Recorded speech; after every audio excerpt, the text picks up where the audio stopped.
Welcome to another installment of the Fragments of Silicon Reviews. 4 reviews up this week. The first of which is a game called Hidden Animals. English, I guess that dash is to Spanish. It's English dash Spanish, but we'll just go with 2.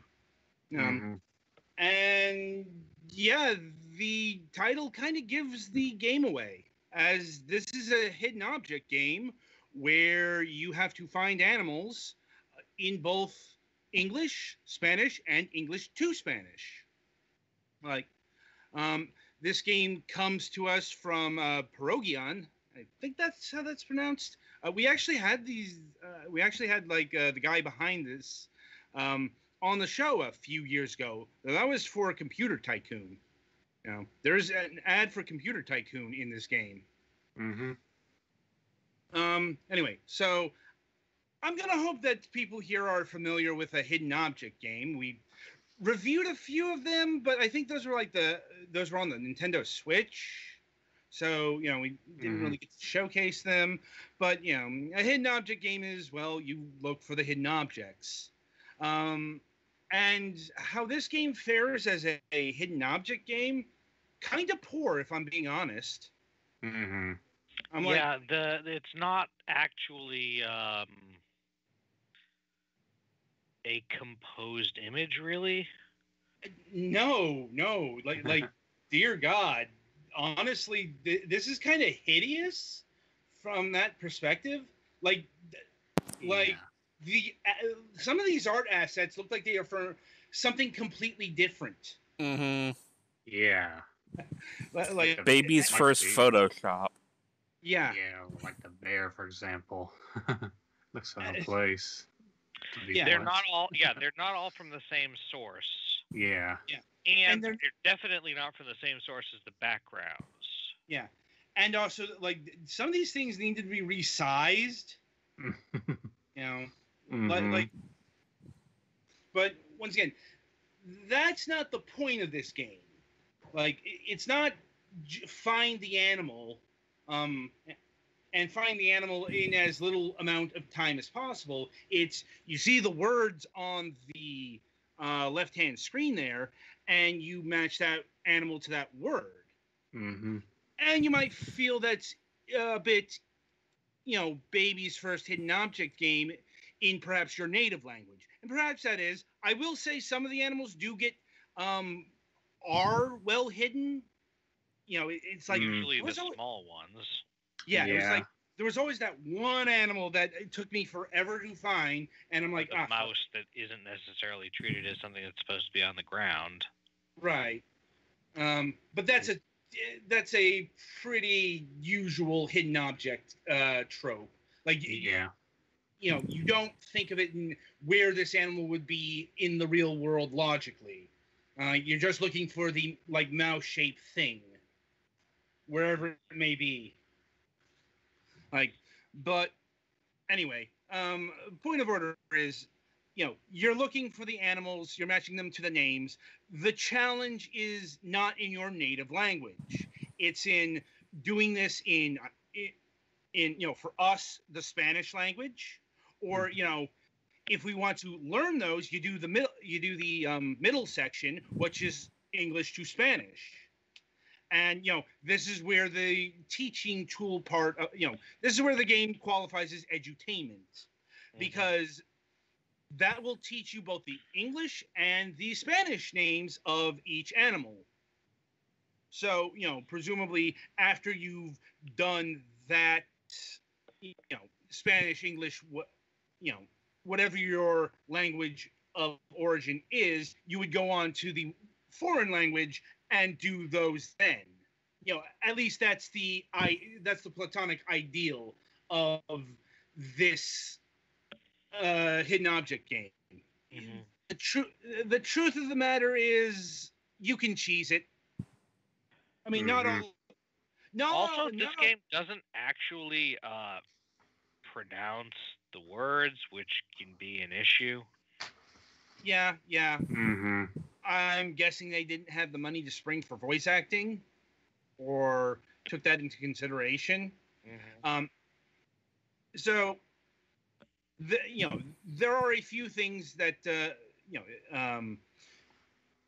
if you click too much on the general space, or if you keep, or in the game's logic, if it keeps thinking you're clicking a wrong answer, it will freeze you for about 4 seconds, I think.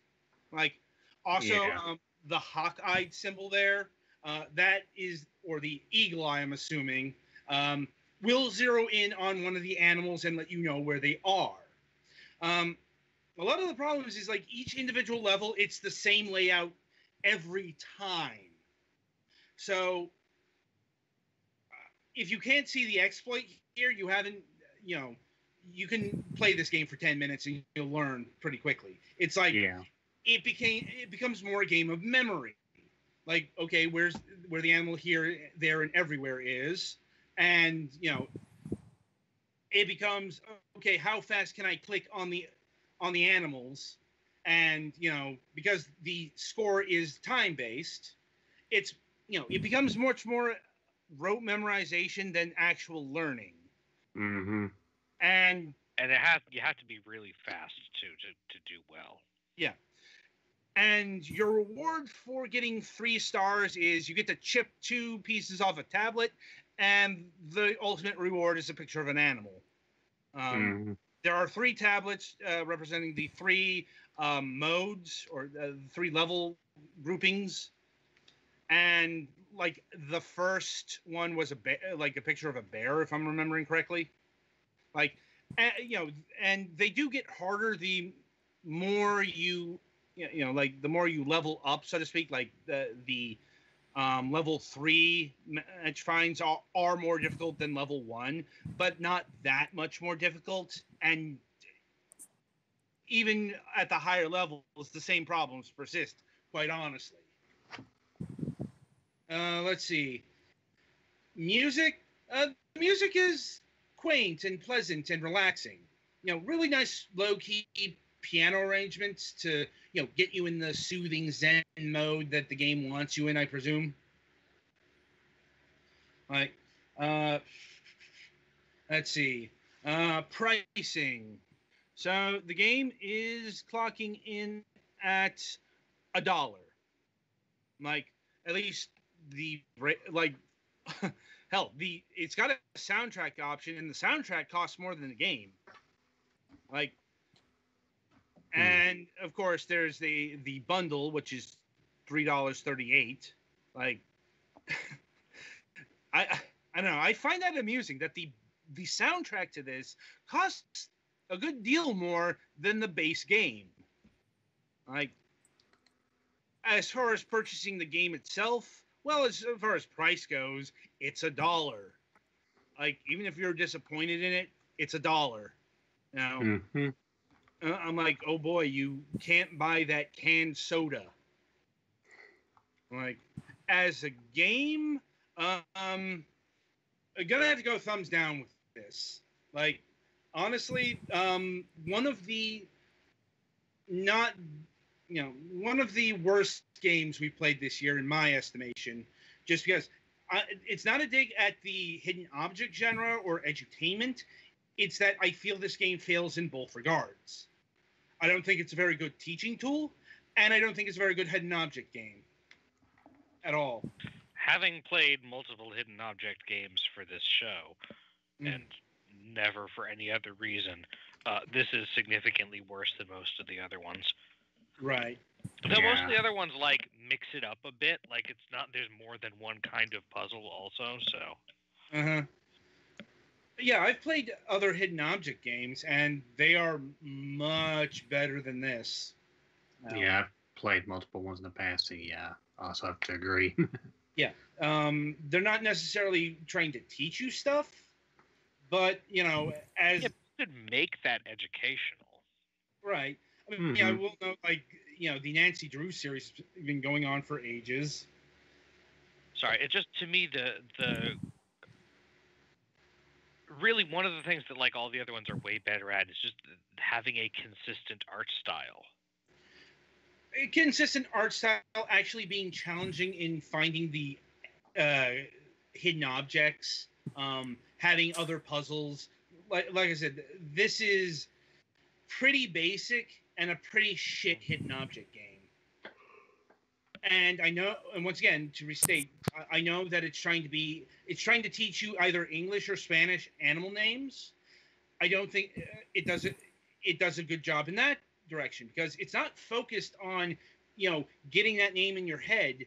The actual gameplay is laid out in terms of how fast can you find the animal. And again, this could teach you maybe to read a part of Spanish, but it could not teach you to speak Spanish. So that is a glaring omission. Mm-hmm. So yeah, it's not awful. It's $1, but I still couldn't really recommend it even at that price. The soundtrack, if you like piano, sure, but I think there are other sources to get that than plunking down $3 for this. Oh, other failings in the as a game factor.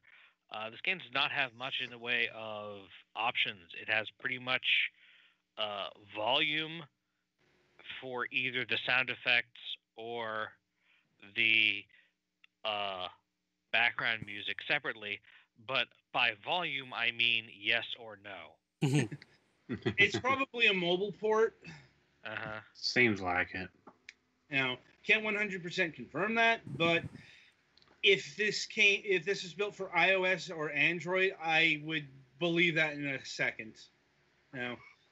But yeah, overall, it seems to be a consensus here that this game falls short of its goals and is not worthy of recommendation. So kind of a shame, because I was looking forward to a little bit of learning Spanish, but it is a shame. It is a shame. It is. Also, I think the thing they call a sailfish, a pez vela, I believe that is a angelfish. It looks more like one. Well, also keep in mind that this is teaching a specific type of Spanish.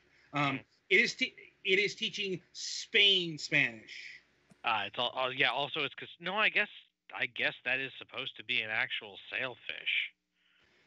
Or at least pez vela means what we mean by sailfish. By the way, the reason I'm curious is that pez vela is literally fish sail. It's the fish of the sail. Yeah, I'll point that out because, if there are errors with the actual Spanish, it could be a cultural thing. It's like, UK English versus our English. There are differences, sometimes small, sometimes pronounced. I do know that is the case with, European Spanish and Latin American Spanish. Oh, yeah. So just keep that in mind as well. Anyway, so I think that's about it for Hidden Animals here. Be sure to tune in after the break, as Petty Fan will be reviewing The Suicide of Rachel Foster.